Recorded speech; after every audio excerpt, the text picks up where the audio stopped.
My classmate laughed in my face and said I should be grateful someone like her even pretended to care about me. Her words hit me so hard my breath snagged, as if the air around us tightened. For a moment, all I heard was the faint hum of the cafeteria lights above us, cold and unforgiving, buzzing like they were echoing her cruelty. I felt my fingers curl against the edge of the plastic tray I was holding, the surface slick with condensation from the water cup. A strange taste of metal rose in my mouth as I tried to steady myself. I hadn't expected her to say it. Not out loud, not in that tone. There was something almost triumphant in her smile, a little tilt of her chin that let me know she believed every single word. And as I stood there, in the middle of that crowded lunchroom, surrounded by voices that suddenly felt sharp and distant, I realized something inside me had shifted in a way I couldn't name yet. The room smelled faintly of reheated pasta and floor disinfectant, the kind that always lingered under the tables, no matter how often the janitors cleaned. Students walked around us laughing, dropping backpacks, talking about weekend plans. No one stopped. No one noticed. Or maybe they did and simply chose not to look too long, as if witnessing humiliation might stain them too. I caught a quick glance from a girl at the next table. She looked away as fast as she'd looked at me, her ponytail swishing like a dismissal. I swallowed hard. My throat felt tight, like something was trying to claw its way out, but I kept holding it down. At my age, 53, you'd think I'd be used to this kind of sting. I'd been told worse things by people who should have loved me better and by strangers who didn't know me at all.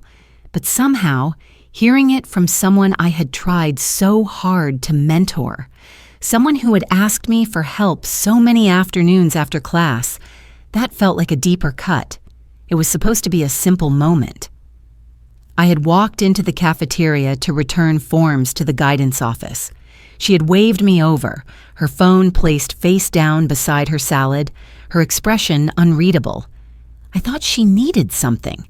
I thought she was going to update me about her scholarship deadline. Instead, she delivered the sentence that would slice through everything I believed about her.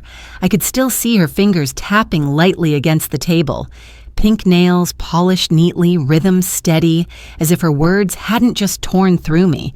And then she smirked, almost playfully, as if expecting me to laugh along with her cruelty or treat it like some harmless joke adults were supposed to shrug off. A moment later, someone passed behind me and brushed my shoulder. A soft bump, nothing more, but it jolted me, grounding me back in my body. My hand trembled slightly around the tray. I took a slow breath, feeling the cold of the water cup against my palm, letting that small sensation anchor me. "We just needed someone like you," she added then, her voice lower but no kinder. Someone the committee could see and think, wow, she must be such a generous person for spending time with... Her sentence trailed off, but her eyes finished it. With someone like you. The fluorescent lights above flickered for a split second, casting a pale shadow across her face. It made her look older, harsher. Or maybe it just revealed who she had been all along, and I had refused to see it. I felt something in my chest tighten again, not the ache of hurt, something colder, a slow, deep clarity building like a pressure drop before a storm. My breathing steadied without me meaning it to. My shoulders drew back slightly. I knew she saw it because her smile faltered, just a little, like she hadn't expected any reaction from me at all. A chair scraped loudly on the floor nearby, sharp and grating, and it cut through the moment. She flinched. I didn't. For the first time in a long while, I didn't. I set the tray down gently on the nearest table, the small thud sounding louder in my ears than it should have. My hand stayed on the edge for a moment, as if I needed the contact to keep myself from unraveling. But the truth was, I wasn't unraveling. Something else was taking shape inside me, quiet, steady, unshakable. I looked at her. Really looked at her, the way you look at someone after a mask has fallen and you finally see the hard lines underneath. Her posture shifted, one shoulder drawing inward as if my silence weighed more heavily on her than my words ever could. And then, before she could say anything else, before she could try to soften it or justify it or turn it into a joke, I stepped closer. The cafeteria noise faded into a low, distant hum behind me, like the world itself was holding its breath, because in that single suspended moment, I knew exactly what I was going to do next. She didn't look away when I stepped closer. She only blinked, slow, uncertain, as if something in my expression unsettled her. Maybe it was the quiet in me, or maybe it was the fact that, for the first time, she couldn't predict what I would do next. I turned slightly, picking up the tray again, not because I needed it, but because the weight of it steadied my hands. The cold water cup pressed against my palm, grounding me in the moment. Around us, the cafeteria noise returned in patches, chairs scraping, someone laughing too loudly, the hiss of the soda machine filling a cup, but everything felt strangely distant, as if a thin layer of glass had dropped between me and the rest of the world. She pushed a strand of hair behind her ear, her gaze darting toward the students at the next table. They were pretending not to watch us, but their stiff shoulders and half-whispered words gave them away. She straightened her posture, suddenly aware that she no longer controlled the narrative. "You're taking this the wrong way," she said, her voice softer but laced with that same manufactured sweetness. "You know how these awards work. They look for community impact, mentorship, that kind of thing.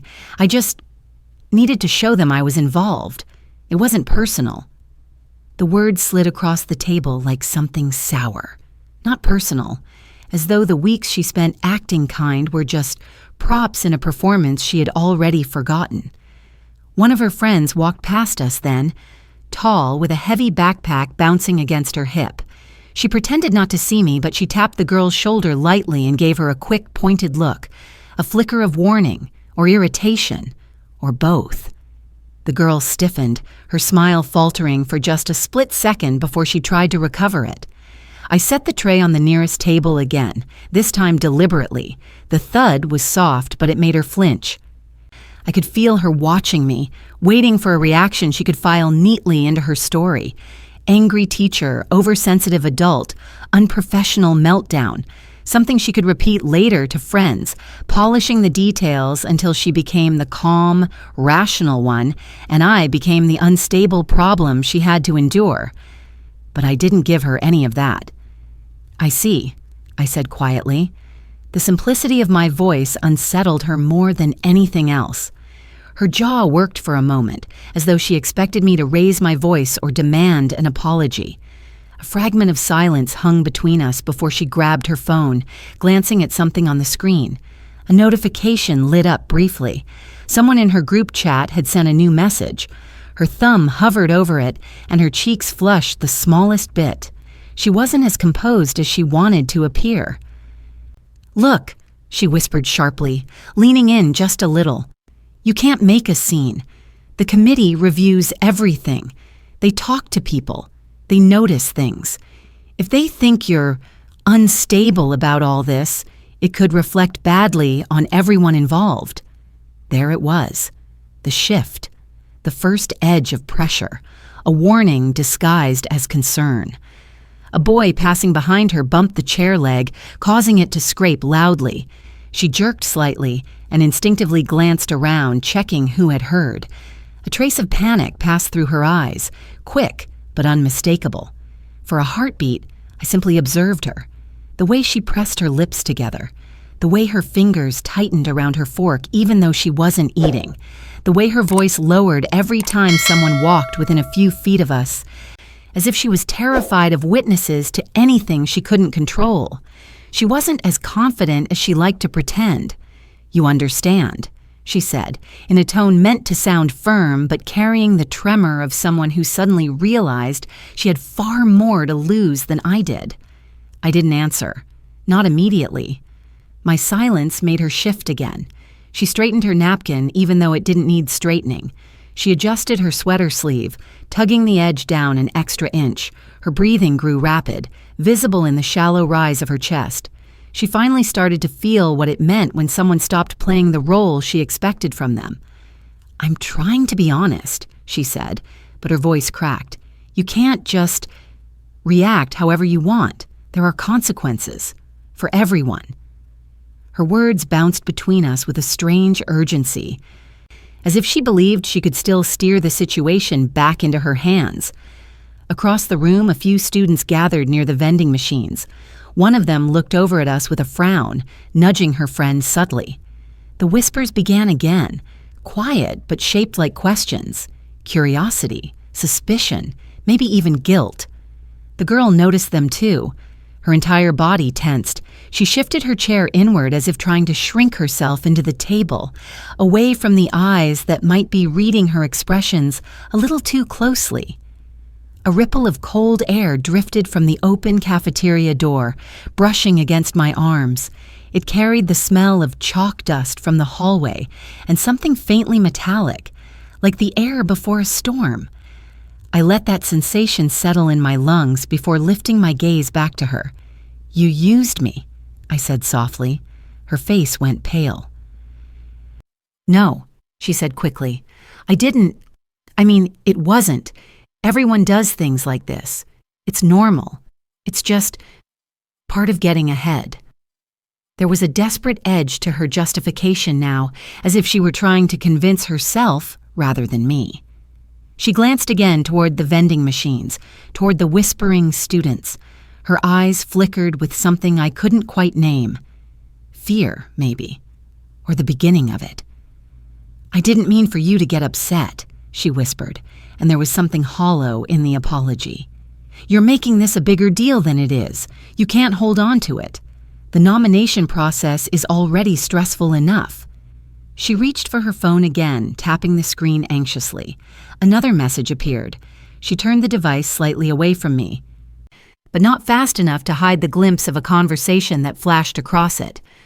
My stomach tightened, a small but sharp sensation, as the preview line of text scrolled up before she hit it. "Just keep her calm. Don't let her talk to anyone." Her fingers trembled as she locked the screen. For the first time, she realized she wasn't in control of the moment. I exhaled slowly, a steady breath that made her shoulders stiffen. The light above us flickered again, washing her face in a cold, fluorescent glow that exposed every nervous twitch she tried to hide. I didn't raise my voice. I didn't accuse. I simply looked at her with a clarity I hadn't felt in years, a clarity that made her shrink back ever so slightly in her seat, because she could sense it. The moment the balance between us shifted, the moment she realized I wasn't nearly as powerless as she thought, and as her eyes widened just a fraction, I knew she could feel it too. The consequences she feared were already moving toward her. The memory that rose first wasn't sharp or dramatic. It was quiet, almost dull around the edges, like something worn smooth by years of being handled without thinking. It came to me the way certain scents do, drifting in before you can name them, carrying pieces of a life you thought you'd long outgrown. It was the smell of old paper and floor wax. I was 12 the first time I realized schools had their own kind of loneliness. Not the loneliness of being ignored, but the loneliness of being the one expected to fill every empty space. My mother used to say I had a face that made people comfortable. That was before her illness. Before I learned that the quieter you are, the more people give you their burdens without ever considering whether you're strong enough to carry them. Back then, I used to stay after class to help my teacher straighten the books on the shelf by the windows. The covers were faded from too much sun, but I loved the feeling of organizing things, placing them in an order that made sense when everything else in my life felt jumbled. There was a particular notebook I always kept with me. Deep blue cover, rough edges, pages warped slightly from being left too close to a radiator once. It wasn't special, not really, but it felt like mine in a world where not much else did. I would write little things inside it. Grocery lists, questions I wanted to ask but never would, the sound of the wind against the old window panes. My mother's cough echoing through the hallway late at night. That notebook became a place where I could set down parts of myself that felt too heavy to hold in my hands. As the years passed, the notebook changed shape. I bought new ones, smaller, larger, spiral-bound, stitched. But the feeling never changed. Every time I slid a pen across a page, I felt a little less scattered, a little more whole. It became a habit, then a comfort, then something like a tether. Anytime life demanded too much of me, I would open a page and let the ink carry what I couldn't say out loud. I kept one even during the years when things became hardest. When my mother's illness deepened, I took on more responsibilities than a teenager should have. I worked part-time at a small grocery store after school, sweeping floors and wiping down counters long after my friends had gone home to do homework or watch television. The store smelled like citrus cleaner and wilted produce, and sometimes the manager would give me a dented can or bruised apple to take home. I would slip it into my bag next to my worn notebook and hope it would help stretch whatever meal I planned for the night. There were nights I sat at our kitchen table, the only light coming from a flickering overhead bulb, writing down the small victories of the day. My mother ate half a sandwich. The doctor called back. The rent extension was approved. They sound insignificant now, almost embarrassingly so, but back then those tiny moments were the only things keeping me from falling apart. The girl in the cafeteria, the one who pretended kindness so she could turn it into a badge of honor, she would never imagine a life built on those small survival pieces. She had grown up in houses where the lights never flickered unless someone dimmed them for ambiance, where refrigerators hummed with abundance, where community service was something you scheduled for an application, not something you lived every day without recognition. I don't say that to resent her. It's simply the truth. By the time I reached adulthood, I had learned how to stretch everything: money, energy, patience. I became good at giving. Too good. People mistook it for strength, but it was just a skill born from necessity. When you spend years tending to everyone else, you learn to disappear gracefully. You learn to keep your voice soft. You learn to fold your needs into corners no one sees. That habit followed me even after my mother passed. I grieved quietly, returning to work within days because bills didn't pause for sorrow. The notebook I carried then had a dark green cover, and some pages were stained with tears I pretended were spilled tea. I wrote to convince myself that I was still here, still moving forward, even when everything inside me felt hollow. College was no easier. I worked every shift I could, weekends, nights, early mornings. I graded papers for other students, cleaned apartments, stocked shelves, and always tucked inside my bag was a notebook, a lifeline. Ink and paper never judge, never demand. They simply take what you give. Years later, when I became part of the school system myself, I promised I would use that history, the hard, uneven parts, to be the adult I had needed when I was younger. Someone steady, someone who didn't turn kindness into spectacle, someone who understood that students carry entire unseen worlds inside them. That girl, I cared about her, truly. When she came to me for help, when she struggled with deadlines or personal drama, I listened. I stayed late. I read through drafts. I wrote recommendations. I adjusted schedules, not because it was my job, but because she seemed like someone who needed a gentle place to land. And I had always believed that offering such a place mattered. It wasn't until now, standing in that cafeteria, her cruelty still echoing in my ears, that I realized how familiar the sting was. I had spent my whole life being useful to people who only noticed me when I made their lives easier. I had built decades of calm, controlled generosity, never asking what it might cost me in the long run. I thought back to the notebooks, their pages marked with years of small sacrifices, meals skipped, holidays worked, grief swallowed quietly, effort given freely to people who saw me as convenient rather than human. The weight of those memories settled heavily in my chest, but not painfully, more like recognition, as if I were finally seeing the shape of something I had ignored for too long. I used to believe that kindness always returned, that if you gave enough, people would eventually see you, choose you, value you. But life had taught me something different, and I wasn't sure when that lesson had taken root. Perhaps around the time I held my mother's hand for the last time, perhaps much later, when I realized that more than one student had stopped coming to me once they no longer needed something. The blue notebook I carried now, smaller than the others with a soft cloth cover, held years of these truths. I hadn't written in it for a while. Not really, not with honesty. Pages half filled with reminders, scribbles, passing thoughts, but the deeper things. I had stopped giving them a place. I could feel the weight of it now in my bag, resting against my hip like a quiet heartbeat, a reminder of who I had been and who I was slowly becoming.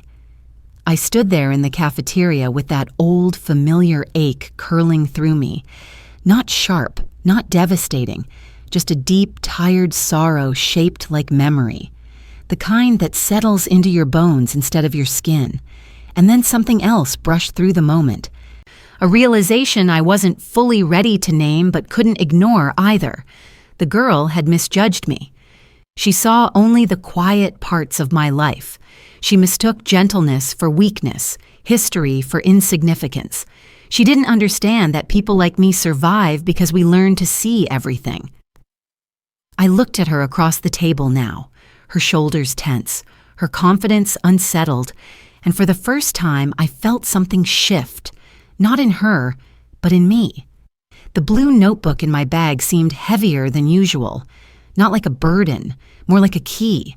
I could feel the shift start small, the way temperature drops before rain, subtle, then undeniable. The next days didn't erupt into chaos.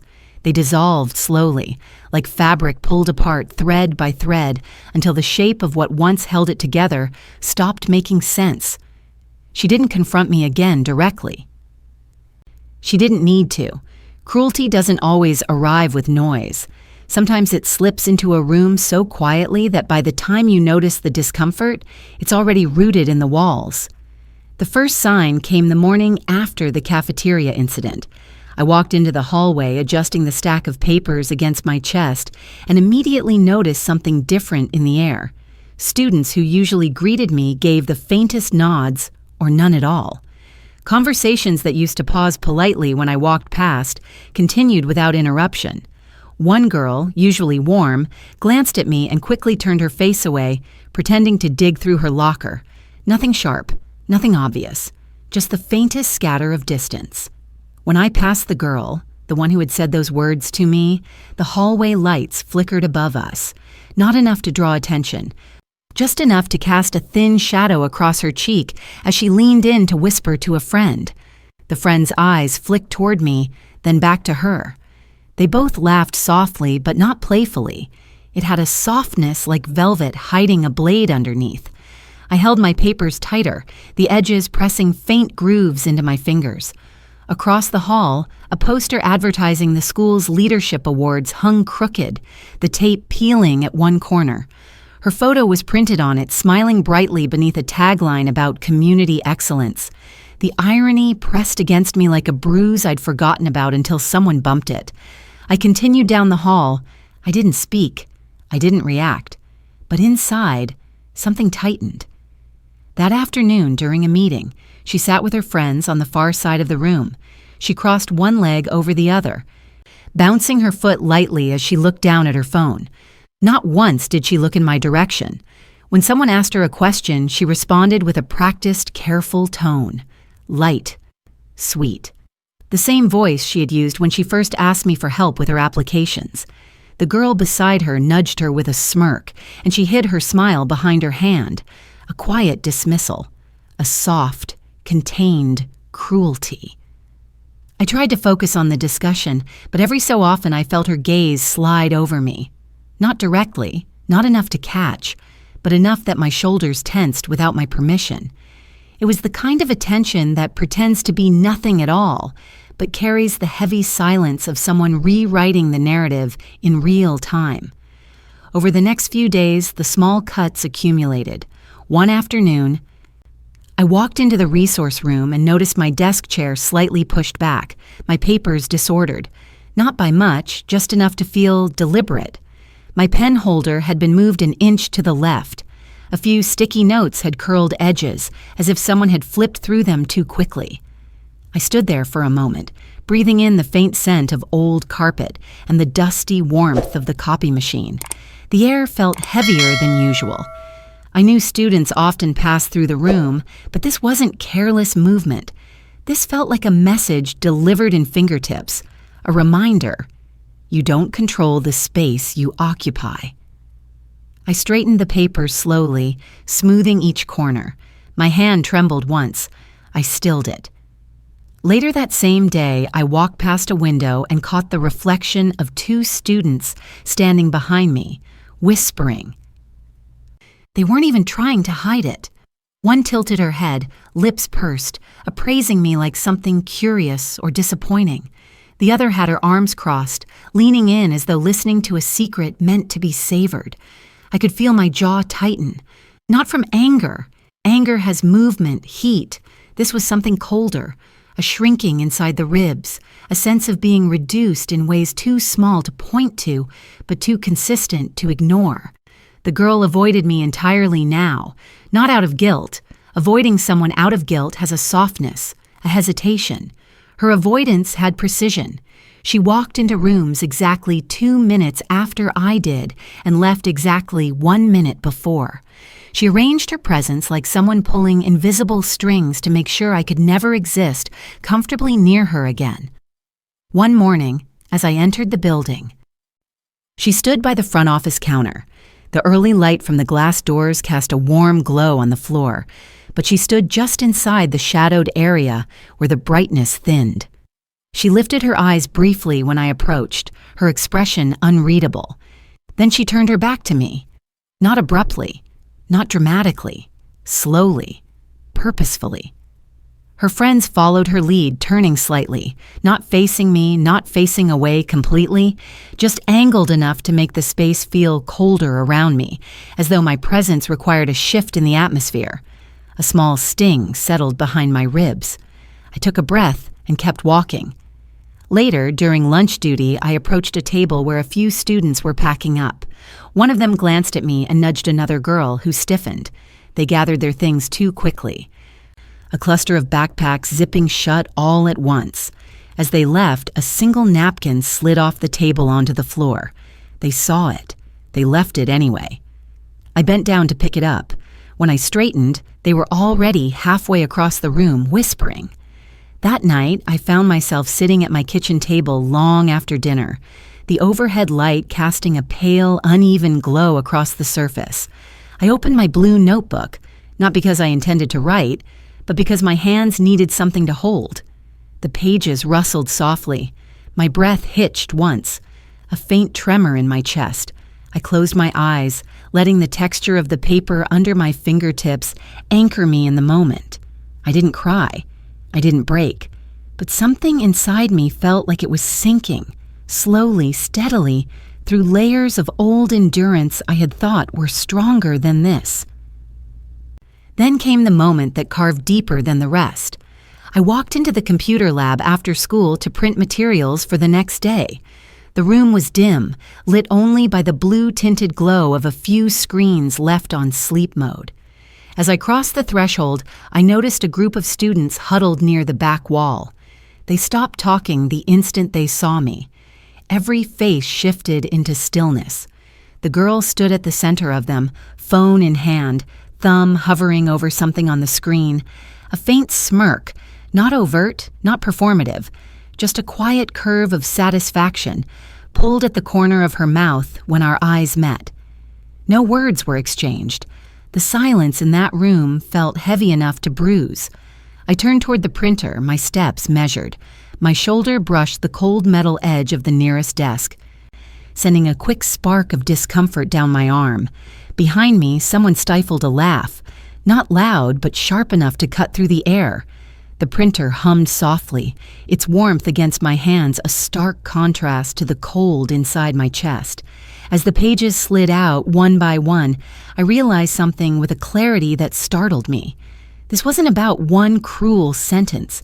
This was a quiet campaign, not visible, not loud, a slow erosion of my place, my dignity, my stability inside these walls.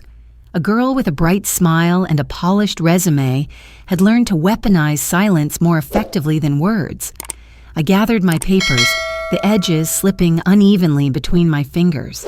As I walked toward the door, I could feel their eyes trailing behind me, curious, cautious, assessing, and for the first time in days, something inside me flickered. Not hope. Not strength.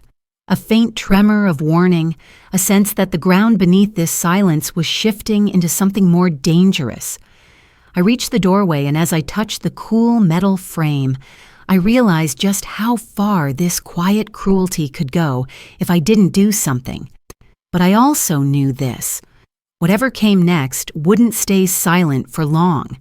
It happened on a Thursday, the kind of day that already felt stretched thin before it even began. The sky outside the classroom windows was a dull, muted gray, the kind that pressed itself against the glass as if trying to seep inside. My morning had been ordinary. Papers to reorganize, emails from administrators, a spilled cup of coffee near the copier. But the air carried a tension I couldn't quite name. It clung to me, subtle but persistent, like a weight resting on the back of my neck. I remember reaching into my bag for a red pen and feeling the familiar spine of my blue notebook against my knuckles. That small, worn edge gave me a brief sense of steadiness, the kind I had relied on for decades. I pulled the pen out, closed the drawer, and told myself I would get through the day the way I always had, quietly, competently, unnoticed. But I was wrong. Today would not let me move unseen. I was in the hallway during 6th period, reviewing a printout from the guidance office when I heard it. My name spoken in a tone meant to sound casual but landing with a sharp edge. I turned slightly, not enough to look at them fully, just enough to let the sound reach me. A group of students stood clustered near the lockers. The girl was among them, her hair neatly pinned back, her posture relaxed in a way that looked rehearsed. She wasn't talking when I looked over. She didn't need to be. Her friend was doing it for her. "She's lucky anyone even talked to her," the friend said, her voice pitched at a level that carried down the hall. "I mean, let's be real." Someone snorted. Another whispered something back. The laughter that followed wasn't loud. It was the soft, biting kind meant to slip under the skin before you feel the sting. The girl didn't laugh. She just looked at me, and then she smiled, small and tight, like someone placing a final piece on a puzzle only she understood.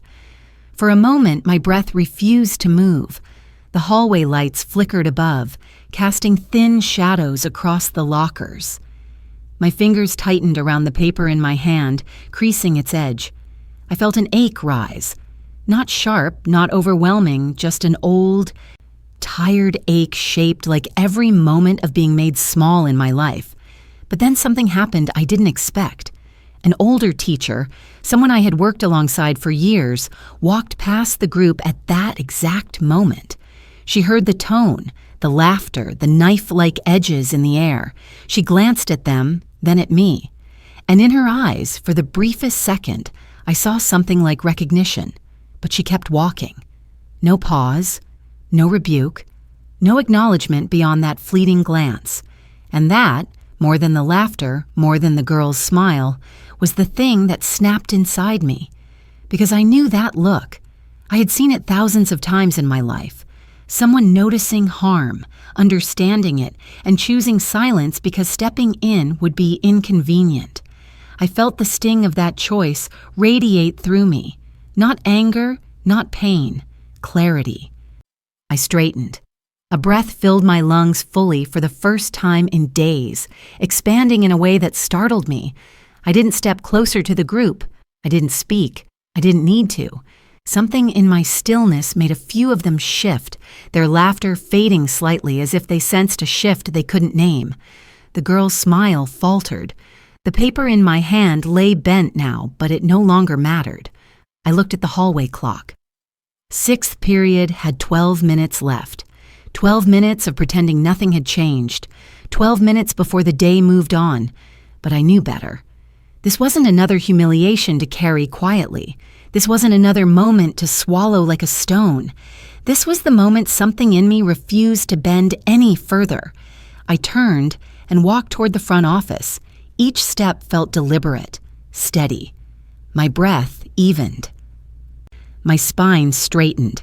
The fluorescent lights overhead buzzed softly, but they no longer felt harsh. They felt illuminating. In the waiting area, a student sat tapping his foot anxiously, earbuds dangling from his fingers. The secretary glanced at me with a polite half-smile, then returned to her computer. The air smelled faintly of ink and disinfectant. I stood at the counter and asked to speak with the committee liaison. My voice didn't shake. A few minutes later, the liaison stepped out from a small office at the end of the hall. She looked surprised to see me, but offered a warm, puzzled smile. "Is everything all right?" she asked gently. For a heartbeat, I felt the old instinct rise in me. The instinct to protect others, to shield them from discomfort, to make myself smaller so the moment could pass without rippling. But it was gone as quickly as it appeared. "No," I said quietly, "something isn't right." And the words felt like an anchor lifting from the ocean floor. I didn't tell her everything. I didn't have to. I spoke simply, calmly, truthfully. I described the deception, the manipulation, the way kindness had been staged like a performance for personal gain. I kept my voice steady, my sentences clear. I didn't ask for punishment. I asked for honesty. The liaison listened without interrupting. Her brow tightened. Her eyes softened. When I finished, she exhaled slowly, as though releasing something heavy she hadn't known she was carrying. "Thank you," she said. "This matters." As I walked out of the office, the building felt different. Not lighter, just realer. The air no longer pressed against me. The weight no longer came from silence I had to endure, but from a choice I had finally made. A choice to stop shrinking. When I stepped back into the hallway, the bell rang, echoing through the building. Students spilled out of classrooms, their voices cascading in waves around me. But I didn't feel lost in the noise the way I usually did. I felt clear, steady, awake. And somewhere in that crowded hallway, I sensed something shifting in the distance, an unraveling that had already begun. I didn't know how she would react when she found out what I had done, but I could feel one thing with an almost electric certainty. The moment of consequence was coming. The email arrived the next morning, though I didn't see it until later. I was in the workroom when my phone buzzed in my pocket, a gentle vibration, nothing urgent. I meant to ignore it. But something in me, some quiet instinct sharpened by the last week, nudged me to check. The sender's name appeared on the lock screen, the committee liaison. A brief message preview cut off mid-sentence. I didn't open it right away. Instead, I slipped the phone back into my pocket and turned toward the copier, letting the warm air from the machine blow faintly against my wrist. My breath settled into an even rhythm as I waited for the stack of worksheets to finish printing. Paper slid out in slow, steady increments, each sheet stacking neatly atop the next. The quiet hum of the printer filled the room, low, mechanical, predictable. A sharp contrast to the unpredictable tension that had been spiraling around me for days. When the last page printed, I gathered the stack carefully, lined the edges against the table, and finally allowed myself to step away. Only then did I unlock my phone.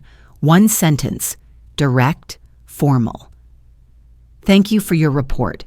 Her nomination has been officially withdrawn."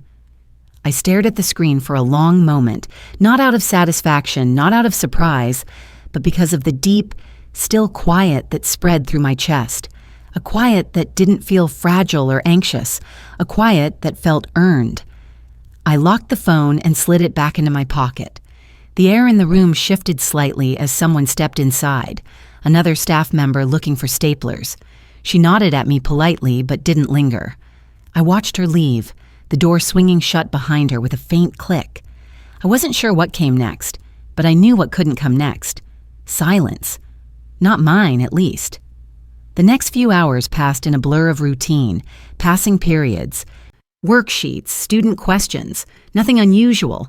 But beneath the surface, something had begun to knit itself together. Small threads, quiet threads, each one tugging in the same direction. By lunch, I had a plan. Nothing elaborate, nothing risky, not revenge, not cruelty, just truth. I walked to the library during my break, the soft carpet muffling my steps. The air inside was cool and faintly scented with dust and old bindings. Rows of shelves cast soft shadows across the floor. A group of students murmured in one corner, their voices a muted hum. The librarian looked up when I approached. "Could I use one of the study rooms for a bit?" I asked. "Of course," she said, handing me the key. Inside the small glass-walled room, I placed my bag on the table and pulled out my blue notebook, its cloth cover worn at the edges, its weight familiar against my palms. The spine gave a soft crack when I opened it to a fresh page. I didn't write much, just a few phrases, dates, names, enough to anchor my memories in something concrete. Enough to remind me that when things inevitably blurred, I would still have clarity written in my own hand. The notebook had always been a place for pain. Today it became a place for evidence. A soft murmur drifted from the hallway. I glanced up through the glass and saw the girl walking past the study rooms, head held high, her stride confident. But something was different. Her movements had a stiffness to them, a tension tightening across her shoulders. She knew. Not everything. Not yet. But she knew something had shifted. She paused near the end of the hallway as a friend rushed up to her, whispering something urgently into her ear. Her face drained of color. She swallowed hard, then glanced toward the library door as if expecting to see me standing there, staring back. I ducked my eyes to the notebook, pretending not to notice. My pen moved across the page, looping through lines with slow deliberation. I wasn't hiding from her. I just didn't need to watch her come undone. When she disappeared from view, I closed the notebook gently and sat for a moment in silence. A memory surfaced, one I hadn't thought of in years. My mother sitting with a stack of unpaid bills, her hands shaking slightly as she tried to organize them by due date. Her voice soft but steady.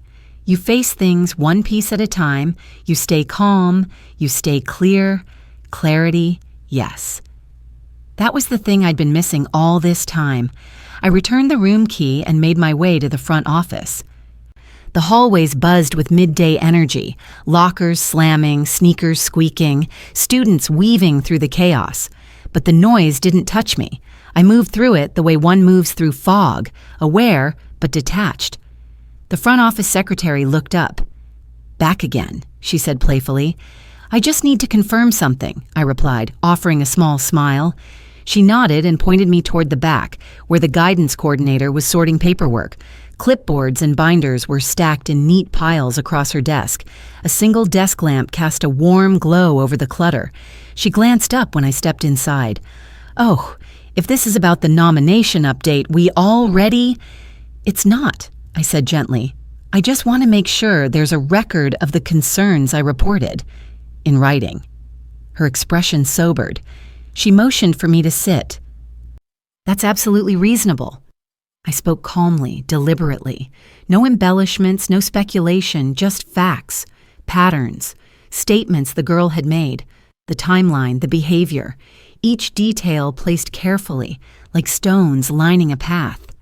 When I finished, the coordinator pressed her lips together in a thoughtful line.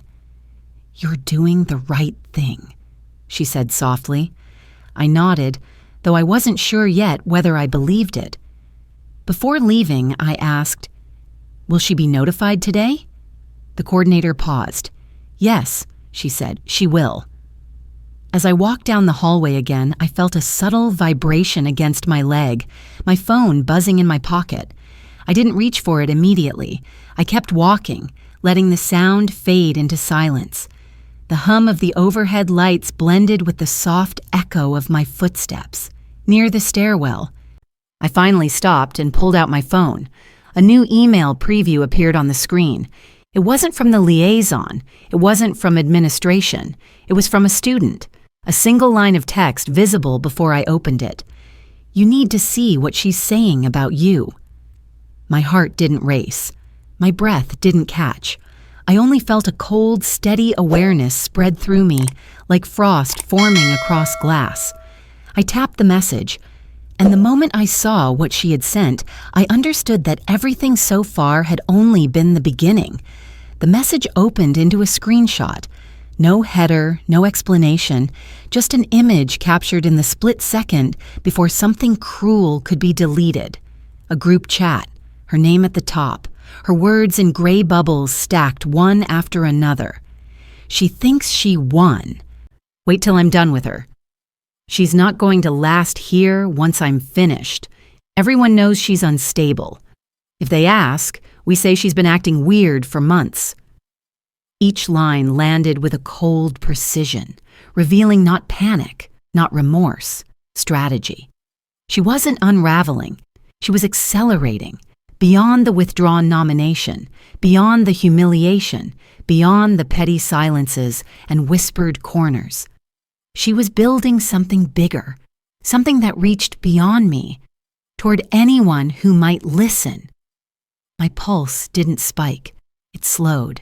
A steady, deliberate thud beneath my skin, like the quiet heartbeat of something awakening after a long sleep. I stared at the screenshot for several seconds, then slid my phone into my pocket and started walking. Not hurriedly, not even purposefully at first, simply following the gravity of what had already begun. Students thinned out as the hour neared dismissal. The sky outside the windows deepened into a muted twilight blue, shadows lengthening along the walls. I kept walking until I reached the end of the hallway, the administrative wing, where voices always dropped to a lower register, where actions grew more careful, more controlled. I paused outside the conference room door. She was in there. I knew without having to look. A soft murmur, a familiar cadence, the faint scrape of a chair leg. And then, yes, her laugh, quiet and deliberate, the kind she used when she wanted adults to believe she was responsible, hardworking, empathetic, a perfect candidate, a perfect student, a perfect liar. I opened the door. The room fell silent instantly. The administrator seated at the front looked up, puzzled but not alarmed. A few committee members sat scattered around the oval table, stacks of nomination folders open before them. Papers, laptops, clipboards, and her. She sat near the center, hands folded neatly atop her notebook, posture elegant in a way she had learned from watching people who wield influence with a smile. Her expression didn't falter when she saw me, not yet, but her fingers tightened slightly, the smallest twitch betraying something she couldn't control. "Can we help you?" one committee member asked. I stepped forward, pulling out a chair at the far end of the table. I didn't sit. I placed my phone gently on the surface, screen facing up but still locked. My blue notebook rested under my arm, the worn spine warm against my sleeve. "I believe there's information relevant to your review," I said. My voice didn't waver. It had a steadiness I didn't recognize at first. "Information you deserve to see." She inhaled sharply, quiet but audible. One of the administrators frowned. "Is this about the concerns you raised earlier?" "It's about what happened after I raised them." Her friends on the committee, those she had so carefully charmed all semester, shifted in their seats, exchanging glances that blended uncertainty with discomfort. I unlocked my phone with a swipe. The screen lit the room in a pale glow. I rotated it so they could see. The screenshot stared back at us in stark, damning clarity. She reacted first, not with denial, not with outrage, but with a single, fractured whisper. "That's taken out of context." Her voice cracked at the end. One committee member leaned closer, adjusting their glasses. Another drew in a slow breath. The administrator reached out and carefully pulled the phone closer for a better look. Silence stretched across the room, dense and heavy. Finally, one of the adults asked her, "Is this your username?" She swallowed. "It looks like—" "It is," I said softly. Her eyes snapped to me then, wide, uncertain. Fear moved across her expression like a shadow breaking apart under light. She tried to speak again, but the words jammed in her throat. I opened my blue notebook, not dramatically, not even deliberately symbolic, just enough to flip to the page I had filled in the library hours earlier. My handwriting stretched across the paper in clean, even lines. Dates, times, statements, patterns. It wasn't revenge, it wasn't pettiness, it was truth laid bare. I documented everything, I said, not to harm her. Just to be exact. Her breathing grew shallow, her hands clenched on her notebook, knuckles whitening. "You don't understand." "I understand exactly," I replied. A committee member cleared his throat. "This is serious. These messages indicate intent, coordinated behavior, and retaliation." Her lips parted in a desperate half-plea. "I didn't mean—" But she didn't finish, because at that moment another administrator, the one who had been silent until now, leaned forward and tapped the screenshot twice. "This is not something we can overlook, and this is not the behavior of a student seeking an award meant to honor integrity." She opened her mouth again, then closed it. Her eyes shone with rising panic, her composure slipping like a mask cracking under its own weight.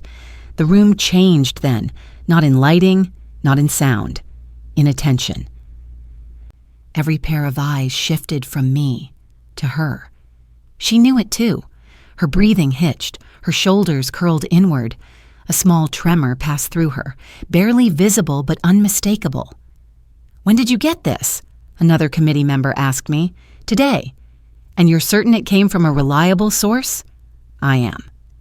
A beat of silence settled, final, heavy, and then the words that froze the room. "We will be reporting this to the dean." Her face drained. Fear, real, unmasked fear, washed over her features. She reached out instinctively, fingers brushing the edge of the table as though searching for something to hold on to. "Please," she whispered. "Please, I can explain." But it was too late. The adults weren't listening to her anymore. She wasn't the example of leadership they believed she was. She wasn't the polished candidate they had been preparing to elevate. She was exposed. Her eyes darted toward me then, desperation mixing with disbelief. "You did this," she whispered. I met her gaze evenly. "No, you did." The room fell silent for a long time, the weight of her unraveling hanging in the air like dust caught in a still beam of light. And as the committee began gathering documents, printing forms, discussing next steps in low, solemn voices, she stood frozen in her chair, shoulders trembling, breath shallow. Her world, built so carefully on performance and illusion, was collapsing one piece at a time. And she knew exactly who had brought the truth into the room, but she didn't yet know what the truth would cost her. Not fully, not yet. For a long moment after the committee dismissed us, I didn't move. The room emptied slowly, papers gathered, laptops closed, chairs pushed in. Their voices faded down the hallway until the only sound left was the faint hum of the overhead lights and the soft shuffle of my own breath settling back into my chest. She remained seated, frozen, her eyes fixed on the table as though staring at something only she could see. The bravado, the calculation, the careful elegance she wore like armor, every layer had fallen away. All that remained was a trembling outline of a girl who had never considered that the world might not bend for her. She finally rose, not quickly, not gracefully, just slowly enough that I could see her knees shake. She didn't look at me. She kept her gaze low, her shoulders small. As she walked past, a strand of hair fell across her face, and she didn't even bother to tuck it behind her ear. The hallway swallowed her in silence. I stayed a moment longer. The chairs were still warm from the people who had sat in them. A thin strip of late afternoon light stretched across the conference table, catching dust motes that drifted lazily through the air. The blue notebook lay in front of me, its cloth cover worn, familiar, steady. I closed it gently, smoothing my palm over its surface. That simple motion filled me with something I hadn't felt in years. Not triumph, not vindication, relief. A soft, trembling relief that felt like loosening a knot that had been tightening inside me long before this girl ever spoke my name. When I finally stepped into the hallway, the building had quieted. Students were gone. Most staff had left. Only a handful of voices murmured faintly from distant rooms. My footsteps echoed softly against the linoleum as I walked toward the exit. Outside, the sky had shifted into a soft dusk, warm, muted colors brushing across the horizon. A gentle breeze moved through the courtyard, carrying the faint scent of cut grass and cold air settling in for the evening. I stood still for a moment, letting the coolness touch my face. It didn't sting the way it used to. My shoulders lowered, my breath deepened, and the tension that had lived beneath my ribs, tight, dull, constant, finally loosened. I thought of the girl, of the panic in her eyes, of the consequences she would face now that her actions would no longer be hidden beneath charm or convenience. Consequences aren't cruelty. They're simply the return of truth to the places where lies have been living too comfortably. She wasn't my burden anymore. I walked to my car slowly, letting the long day unravel behind me. When I sat in the driver's seat, I didn't start the engine right away. I rested my hands on the wheel and closed my eyes.